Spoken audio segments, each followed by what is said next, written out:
या माणसाला तुम्ही ओळखतच असाल नाही?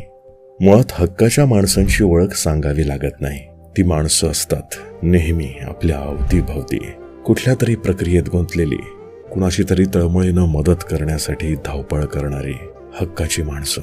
आठवावी लागत नाही, लक्षात ठेवावी लागत नाही, ती असतात नेहमी मनात. त्या हक्काच्या माणसांपैकीच एक हक्काचा माणूस. सामाजिक कार्यकर्ते भाऊसाहेब खेडेकर गेली अनेक वर्ष निस्वार्थ समाज सेवेतून कार्यरत राहून घराघरात पोहोचलेले व्यक्तिमत्व आपल्या प्रत्येकाच्या परिचयाचे आहेतच. पारनेर नगर मतदारसंघात सहज भेटणारे, प्रत्येक योजनांची माहिती व योजना मिळवून देणारे म्हणून ते ओळखले जातात. शासनाच्या योजना आपल्यापर्यंत पोहोचवण्याचे काम केले पाहिजे. शासकीय कार्यालयात आपल्याला हेलपाटे मारण्याची वेळ